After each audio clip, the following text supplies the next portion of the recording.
Welcome to those of you online. Today we're going to cover section Roman numeral 2, chapter 18.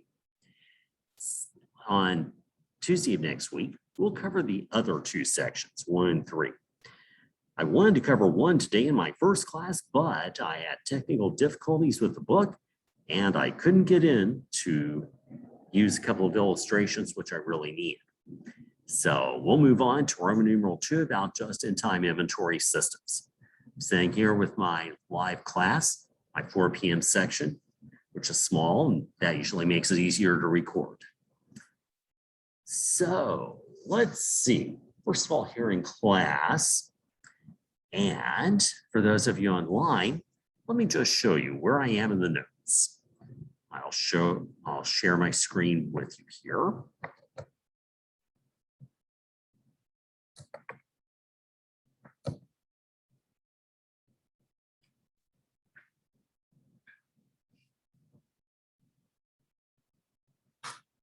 So we'll be skipping, at least for the time being, this first section about activity-based costing. And we'll come on down here to Roman numeral 2 about just-in-time inventory systems. So as I do here in classroom, I'll go ahead and actually get rid of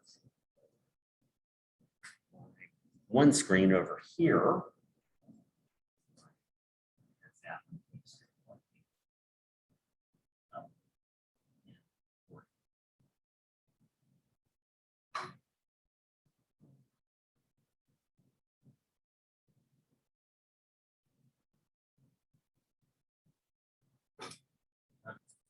Hey, let's just discuss for now. All righty. So when it comes to just-in-time systems, no one has studied anything about them, right? Or knows anything about them. No? Okay. Well, with just-in-time systems, it's just like the name implies. We're going to have certain things just in time of need. In this case, inventory. The whole goal of just-in-time inventory systems is to be lean. Have you heard of lean manufacturing or lean business in general? Does that sound familiar? No? Okay, if we're being lean business, it sounds like we're going to save what? Money, you bet. We're going to be lean. We're going to be frugal. So in the case of inventory, when it comes to inventory, we're going to try to cut back on inventory levels. Because after all, inventory levels tie up money. They really do. We've got to invest money in the inventory itself. It can be very costly. We've got to invest money in facilities to store the inventory.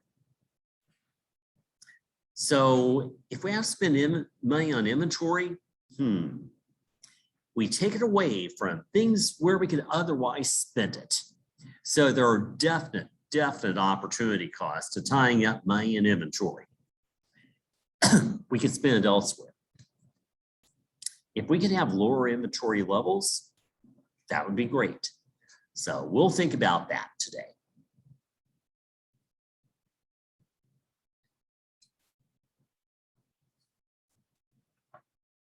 So just-in-time inventory is either buying inventory from a vendor just in time to either use it on the assembly line if we're a manufacturer, or to sell the inventory to end consumers just in time if we are a retailer. So think about it. Walmart often illustrates just-in-time inventory because we can go to Walmart and what don't we find on the shelf? What we want to buy. There's the drawback of just-in-time. If we're keeping inventory levels low so that we save money, that also means we can sure stock out.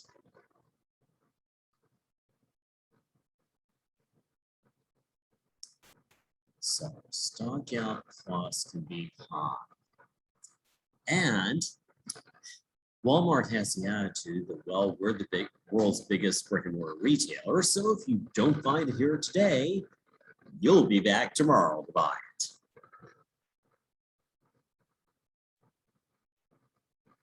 Like a brick and mortar retailer, though, can have that philosophy.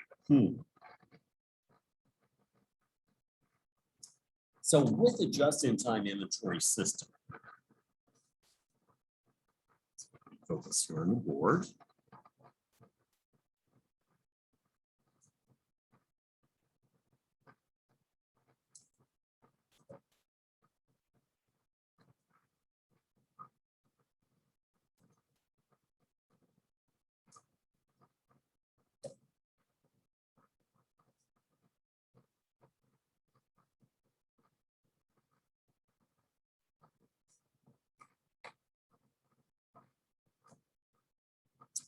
All right. So we think about inventory. Let's see that here.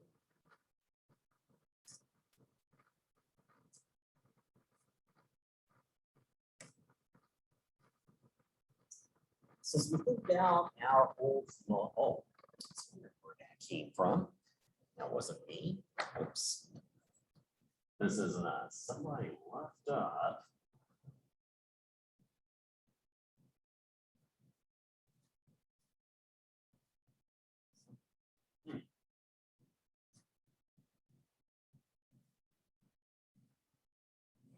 It's really nice. People erase the boards. I always do. All right.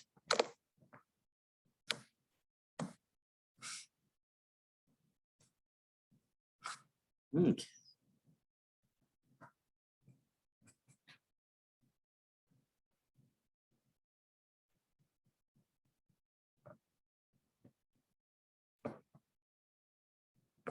Well, when it comes to just-in-time inventory systems, let's think about our old three familiar inventories.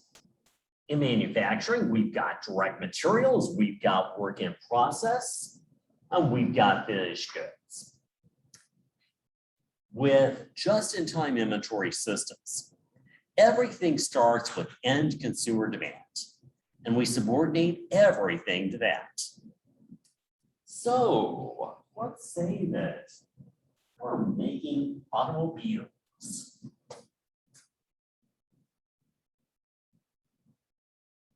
If we are, we can think about, well, which automobiles do customers want? When do they want them? That's what we start with. Then we think about, well, let's schedule production just in time to produce automobiles. So if they roll off the assembly line into finished goods, the finished goods isn't very big because we're going to sell those automobiles right away. So if we do that, yes, that is just-in-time inventory. And then we step back and we think, okay, all the way back here to direct materials, we're going to buy direct materials from our vendors just in time to use them on the assembly line. So that means we also have to think about the timing of the assembly line, how long it takes to make an automobile. Then we have to think about, well, how do we order all of these parts, all these direct materials from our vendors just in time to use them on the assembly line? Because after all, we want to reduce direct materials inventory and work in process inventory as well, if we can. We'll talk about some ways of that. But in the meantime, our vendors want to produce inventory for us just in time for us to buy it from them. And then in turn, they need to buy their direct materials from their vendors just in time to use them. And so on it goes through the supply chain. Well, if you have a whole bunch of parts, one does in an automobile, and you're trying to coordinate all of this stuff, how complicated would that get? Very complicated very quickly. So that's where businesses have a system, hardware, software, people, etc., called Enterprise Resource Planning. The Enterprise Resource Planning System, ERP. Has anyone ever heard that term? Okay, good. Do you remember where you heard it? It is. Well, with an ERP planning system, that means trying to coordinate all this, plus an ERP system will do a lot of financial functions. Here in town, one locally based company with a very complicated ERP system is, guess which company? Is Publix. Very, very huge ERP system. When you think about it, they have over 100,000 items in a store. And their ERP system was put in 12, 13 years ago by the world's largest ERP producer. And the name will sound very familiar. Consists of 3 initials.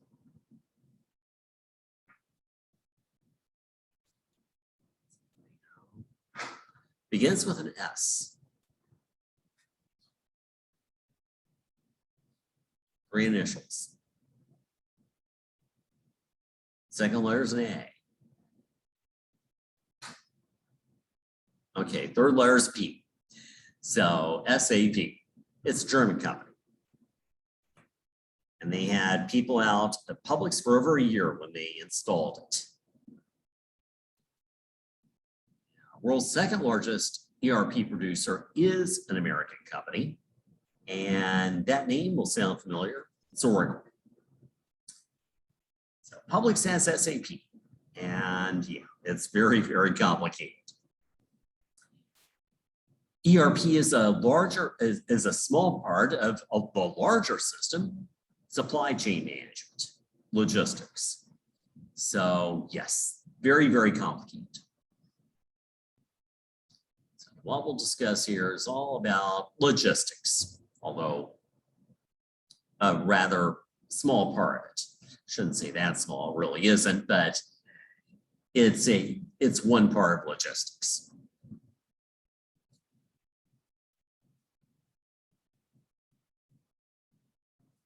So again, Publix is trying to limit the amount of inventory if they can. Now, theoretically, in a just-in-time system, we could get fairly close to 0, but in practice, I don't think we really want to because we'll run out.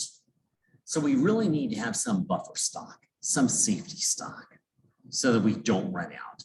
And Publix does, more so than Walmart.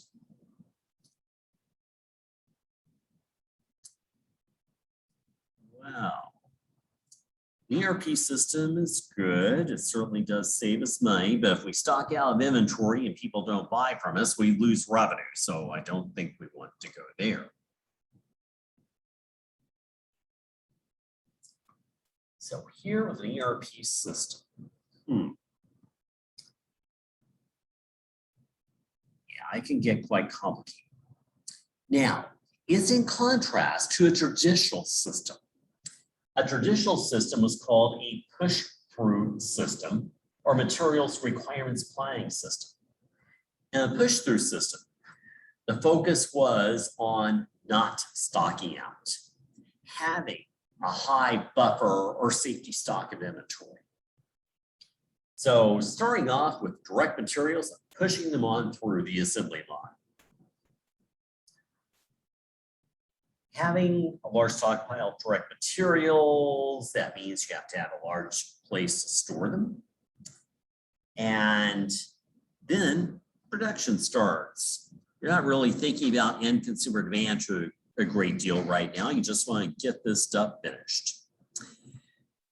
So you requisition direct materials, the assembly line, and then on the assembly line, you don't do many things to reduce the amount of work in process. We'll discuss some of that in just a bit. Then product goes off the other end of the assembly.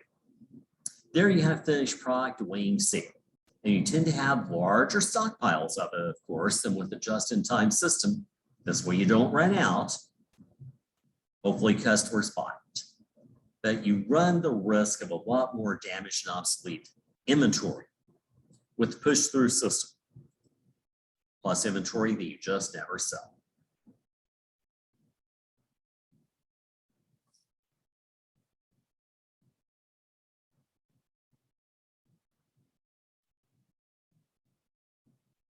So some of the ways of trying to reduce each type of inventory, for example, with finished goods, well, yeah, we are producing finished goods just in time, hopefully, for customers to buy them. We don't have a lot of stockpile on hand, so we have to be very, very careful about researching customer demand and need, again, just in time, so that we don't have inventory lying around. So it's a big guessing game. And if we misguess, we really can mess this whole system up. We don't have in stock what customers want, and that's bad. So very, very careful. Very careful with marketing, with predicting customer demand. Here on the assembly line, work in process inventory, there are a lot of measures taken to reduce throughput time. That means to reduce length of time on the assembly line. One type of reduction is because we have, in general, simultaneous operations going on, as many as possible. So in a car factory, instead of bolting on the right front fender and then moving the car along to the next station, holding on the left front fender and doing the same with two rear fenders, we bolt them on simultaneously. So that can definitely save a lot of time. But again, in a traditional push-through system, it was a very sequential thought process. So that didn't tend to happen very often. Anything else we can do to speed things up on the assembly line, we tend to do. For example, in a company which traditionally pretty close to theoretical just-in-time inventory system, one of the best I've seen, was Dell Computing. So back when Dell was in its heyday, way back when Michael Dell was still at the helm a long time ago, they did that. And they were able to do so in large part because, does anybody know traditionally how Dell sold computers in their old model?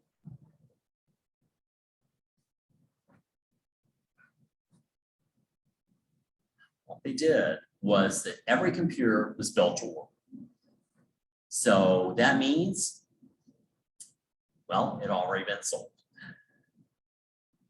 So Dell built computers just to work, and they rolled out the assembly line, and well, the only little bit of finished goods inventory they had was right there at the loading dock waiting to be shipped. That meant the assembly line had to be very carefully coordinated. Had to be made as speedy as possible. So Dell certainly did have simultaneous operations going on. Another thing which Dell had was that they had some very interesting ways of tracking costs on the assembly line in the way of cost drivers. One they had was they tracked the number of human touches to a computer. So the more human touches, which happen to be made to a computer on the assembly line, what do you think happened to the manufacturing cost? Did that affect the cost? Yes. More human touches, the higher the cost. And this also got in the way of simultaneous operations. That's one way to influence the cost. Because quite frankly, for, let's say, a small personal computer there on the assembly line, how many people could you have standing there and touching it at one time? Not many. So simultaneous operations were very limited. Again, driving up costs. So that meant they had to rely more on consecutive operations, as in a traditional push-through system. So Dell said, well, we're going to solve that. They were very innovative in installing a lot of robotics and other machine operations. So if you think about it, a lot more machines can perform simultaneous operations than humans can. That definitely helped them drive down cost and speed up their assembly line too. Also, when you think about it, with just-in-time inventory systems, we need high-quality merchandise, because if we're not producing high-quality goods, if there are defects in the goods, that means, ooh, we just messed up this just-in-time system, because we can't sell that to a customer. We've got to either fix it, that slows us down, or scrap it, heaven forbid. So with just-in-time systems, there tends to be an increased emphasis on quality. That's often where machines come in. Humans process things, certainly, so machines, but machines tend to process things more uniformly. So that often helps quality control. Now, if a machine messes up, it can mess up a whole lot of product very quickly, and it doesn't have the thought process the human has, although that's something that engineers are working on through artificial intelligence, of course. So Dell, yeah, they were very instrumental in introducing a lot of robotics, cut back costs. So now with this fast assembly line, very little work in process inventory, and you don't have a lot of defects. I have high quality control. Then when it comes to direct materials, Dell was very instrumental in working with their suppliers, their vendors, to sell them product in small quantities and very frequently. That meant Dell did not have to keep a lot of direct materials. In fact, they had on average about a 6-hour supply of direct materials on their assembly line. So that's really cutting it close. That meant not a lot of storage was necessary.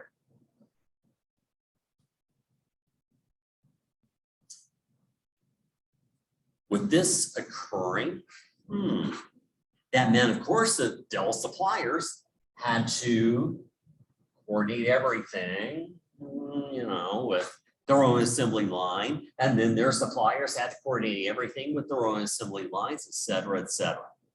So definitely in need of an ERP.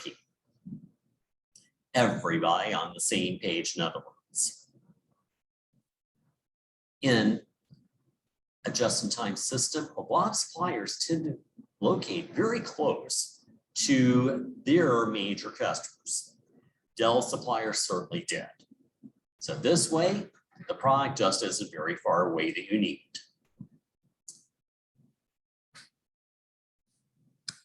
Also, what do you think could happen if there's some transportation delay? Like today up north, where there's ice and snow and sleet. What could happen? Yes. Exactly. Right. Yep. Those materials are delayed to make the product. Yes. And of course, then you can't get your finished product out either. So yeah, I can run out a lot of things. One industry that's been forced into just-in-time over the years years is petroleum refining in this country. We just haven't had a lot of increase in petroleum refining capacity since the 1970s. So it's just in time. As soon as it comes out of the refinery, it's on the road being shipped to gas stations. So any type of delay, yes, we can stock out of gasoline very quickly. It's just like if a hurricane's coming, right away we stock out gasoline. And of course, this also does what the price of gas. Yep, pumps it up, exactly. And if you've noticed, past day or so, that's happened with this impending storm. Gas went up the pump once again. Yes. Because of all this stuff. Oh, yes, that's right, the Ukraine. Yeah, major petroleum producing area. The storm right now is affecting petroleum producing states like Texas and Oklahoma. So, yep. I guess I'll be at $4 a gallon soon. Lovely. So yeah, it'll keep on going up. Yikes. We'll see how high. Oh. We'll see when we finally get a break. Yeah, so any type of transportation delay can really affect things, or anything else that messes up the system here. Any sudden spike in demand for whatever reason, like cold weather for heating oil.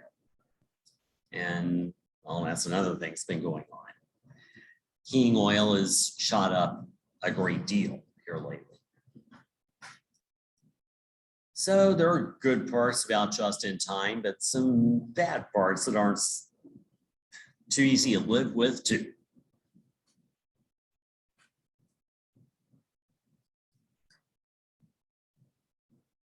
Well, just-in-time inventory systems.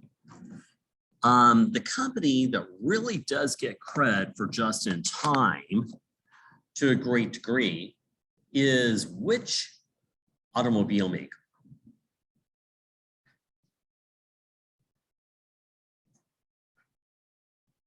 The one that in popular culture at least gets credit for first implementing just-in-time inventory systems. Yes.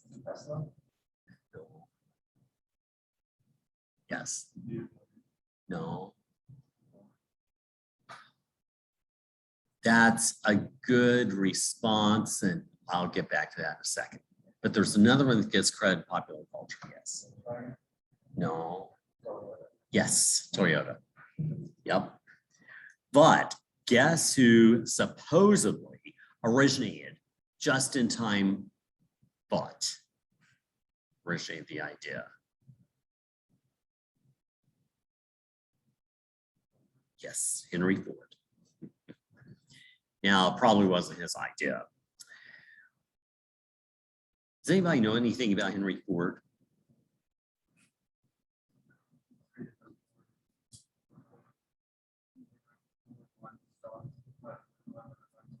Exactly. Yeah. Yeah, home in Fort Myers. Exactly. Yes.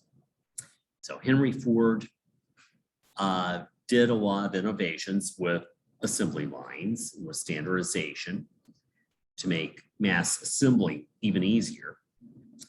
And if you remember, with his Model A and Model T, early Fords, he said that you can have any color you would like as long as it is,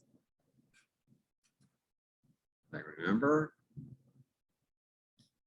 black. Heard that, yeah. So Henry Ford, his plant was in Dearborn, Michigan, the Rouge plant on the Rouge River. And yeah, he cranked out a lot of Fords, employed a lot of people, and was responsible for a lot of the growth of Dearborn and Detroit, Dearborn being just west Detroit.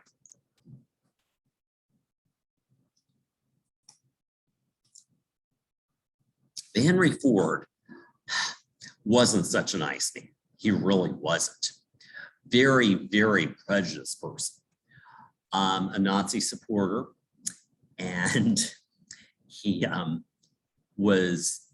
he pretty much ran Dearborn during his heyday, and he didn't let anybody in they didn't like at all. So no, you wouldn't have wanted to be around him. He had a son named Edsel, and probably drove Edsel to an early grave. Yikes. But no, he wasn't a nice man. So he would steal people's ideas. He probably did with just-in-time. He wrote 2 books in the 1920s about just-in-time inventory system, but he didn't employ just-in-time to an extent in his factories. So the idea just sort of was dormant.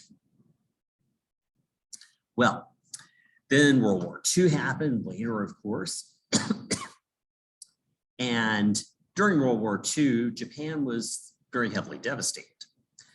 Well, Japan, after World War II, as Japan's industrialization was starting back up, the reconstruction, for which the United States had to pay for, pretty much, happened.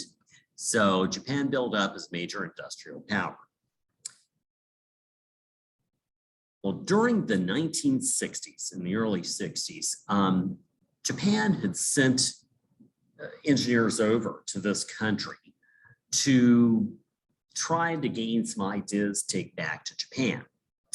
Well, one engineer that was sent over went to Dearborn and did tour Ford's factories, but also was re-inspired to think about just-in-time that he assumed Henry Ford had originated. Well, he thought about it because he was in an American grocery store. It was the first grocery store he'd ever been in, first supermarket. So here were all these departments for different foods you could buy, whereas in Japan, they were still in the modality of having separate shops, like a greengrocers for produce, meat market, etc. And while he was in the produce section, he thought, well, this is really just in time here, just like in Henry Ford's books. Because if you try to buy too much produce, have too high an inventory stockpile, what's going to happen to it? It's going to go bad. Exactly. So then he started thinking about, well, we could apply this to Toyota. And they really needed to, because at Toyota, they didn't have a lot of land. And Japan is a very, very densely populated country. Less so than it used to be. It's lost a lot of population because of declining birth rate. But Toyota just didn't have a lot of room. And if you think about car parts, an automobile assembly line, parking for finished automobiles, we're talking about a lot of land. So Toyota needed to reduce their footprint somehow.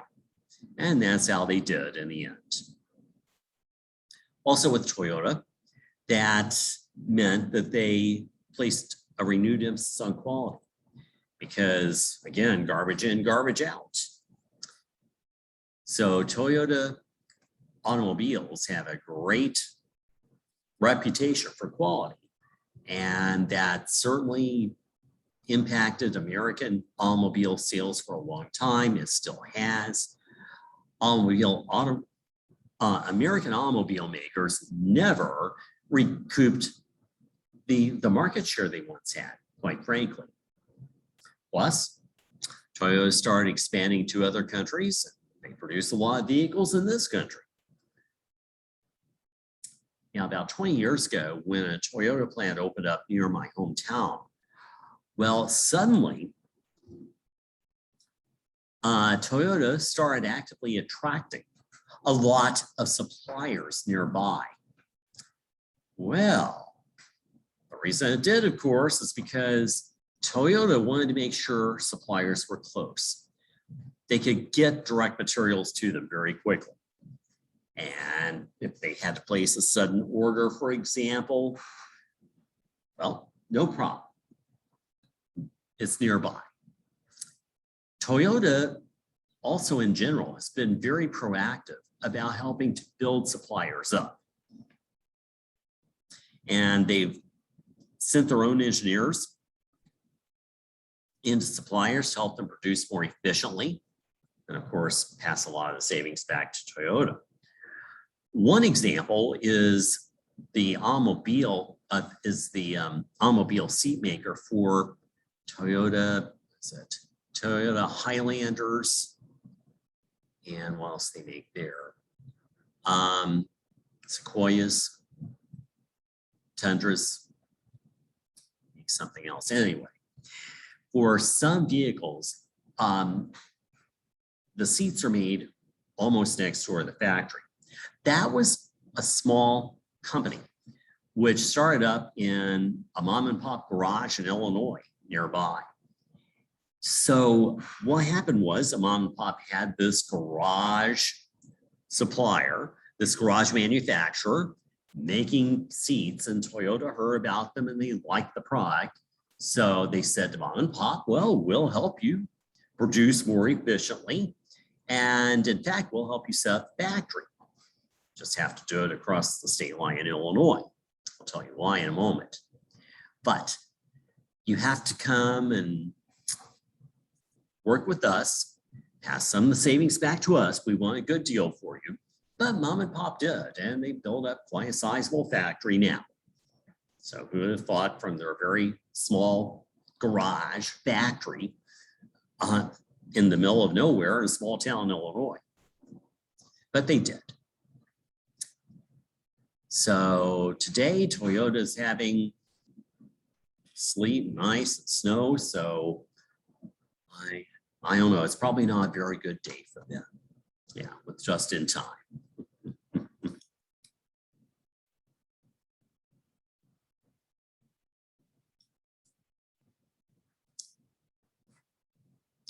Yeah, any idea why Toyota set up their plant in Indiana, just on one side of the state line, almost, and not in Illinois?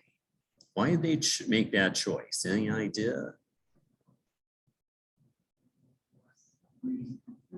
Sorry. You hit the nail on the head. Yep. Far less in taxes. Yeah.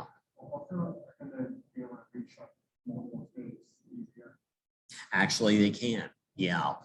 There's a better system of roads in Indiana on that side. Well, in general, actually in Indiana.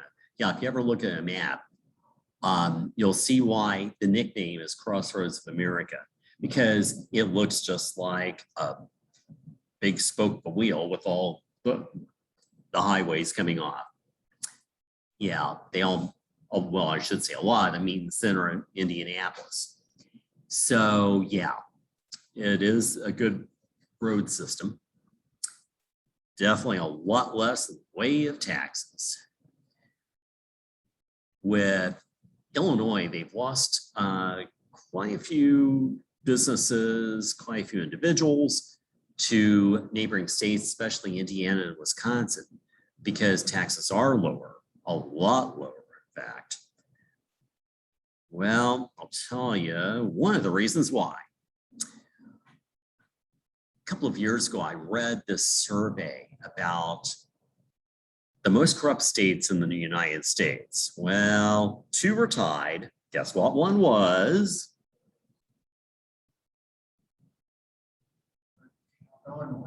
Illinois, yeah, especially Chicago. Politics are weird. There's Chicago, then there's every place else. Most of the governors have been from Chicago. And at that time, 5 of the last 6 governors were in jail. Now, corruption. So it's tied for #1 corruption, at least at that time. So somebody's got to pay for the corruption, basically. Guess which other state was tied for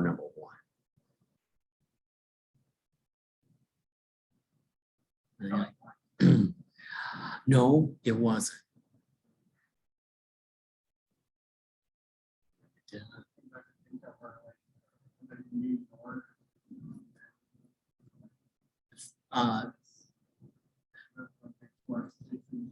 Yeah. Yeah, they were on the list, but they weren't right at number 1.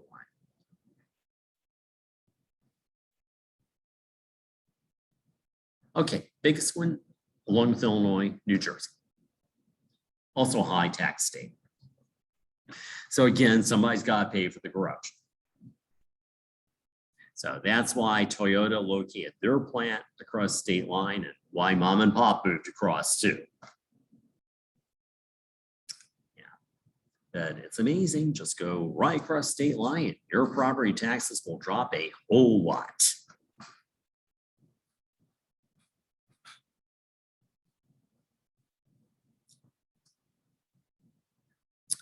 Yeah, so we get lots of people moving here from high tax states. California is a high tax state. We get quite a few people actually from, well, there go the lights, California. Sell their house out there, have a big lot of money, and come here and buy and have a nest egg left over. A lot of other states too. So, slide stack on. Northeastern states, a whole lot. Just like one of my students, my previous section said that when she came here to college from New Jersey, her parents moved down too. Lower taxes. And we actually get a lot of students from high tax states where their parents also moved down. I've had that a lot. Talked to a lot of parents, for example, at Florida Southern recruiting events, like one in Connecticut 4 years ago, where he said that, where the father said that, yeah, we're just going to move to Lakeland too. So our students already been admitted. So we're coming along too and saving a lot in taxes. But yeah, he said, I remember that he had a very ordinary house there and was paying $7,500 in taxes and was going to pay, of course, less than half that here. So can't say I blame him. Plus heating bills, especially this winter when oil's gone up. It's bad.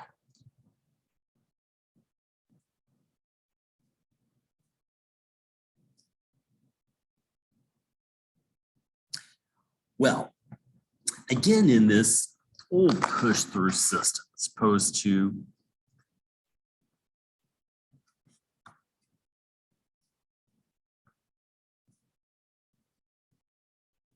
see that, okay, yeah, barely. So this old push-through system, as opposed to a just-in-time system, starting off with this big stockpile of direct materials. Let's push it through, get it on the assembly line. We don't really worry too much about how much inventory is on the assembly line. We're not concentrating on that. In fact, we would rather have a large stockpile of direct materials and a large stockpile of work in process. That means we don't stock out. We don't stock out of direct materials. We don't stock out work in process. If we stock out work in process, there's nothing on the assembly line to work on. And finished goods, we don't stock out there either. We've got inventory on the shelf or on the car lot for people to buy when they come in. But the problem with the old push-through system is that people just don't think about opportunity costs. What else they can do with all this money that they've tied up in inventory? Not good. Well, let's come back to the handout and just look at a couple of things with just in time.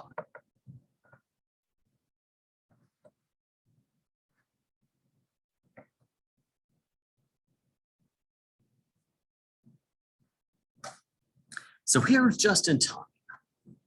Well, stocks of inventory, as we said, tie up money. And this money can be used for other purposes. Thus, there are definite opportunity costs to inventory levels.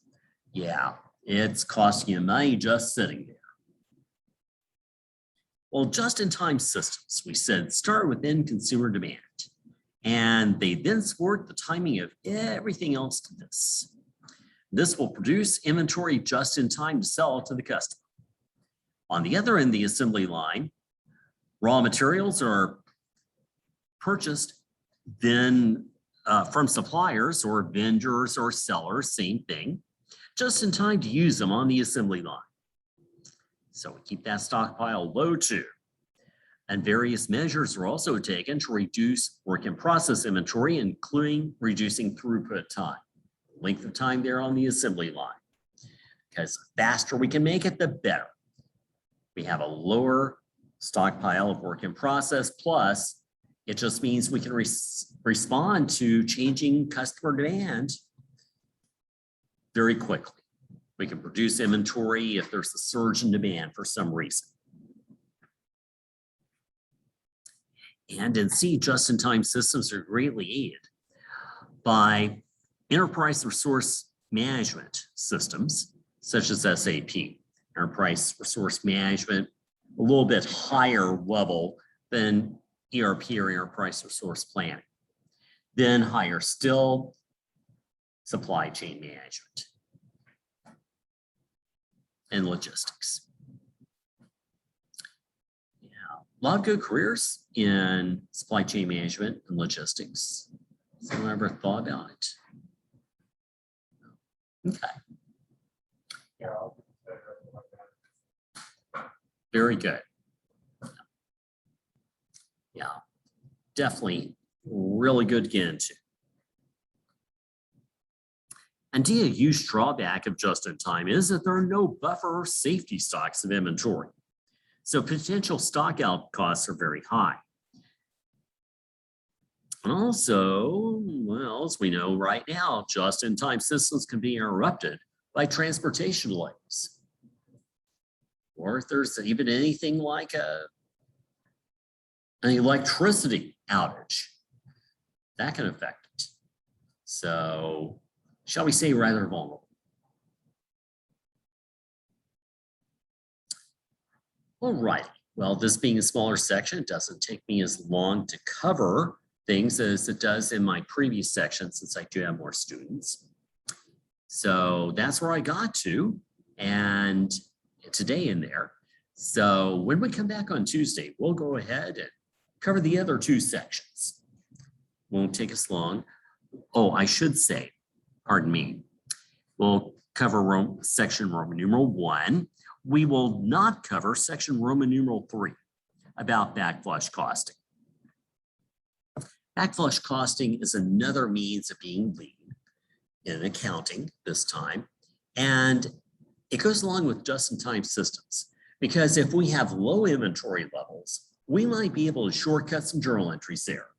For example, instead of having separate inventories that we account for of direct materials and work in process, we might be able to combine them. Because almost soon as we get direct materials in the door from our vendor, we put them on the assembly line. Throughput time is very short, so it's almost as though as soon as direct materials are purchased by us, they come off the other end of the assembly line in finished product. So backflush costing simplifies journal entries and hopefully saves money there too. Anyway, if you take upper division cost accounting, you'll cover it there. Then we said the quality goes along with just-in-time systems because we want high quality product. And if we don't have high quality product, we've just messed up this timing of just-in-time systems. Plus, it means that competitors may have high quality and that will attract customers. And Toyota is certainly the poster child for this. So again, some interesting quality issues there on Tuesday as well. Any questions or anything? Okay. Well, very good. So I will see you on Tuesday. Have a great weekend.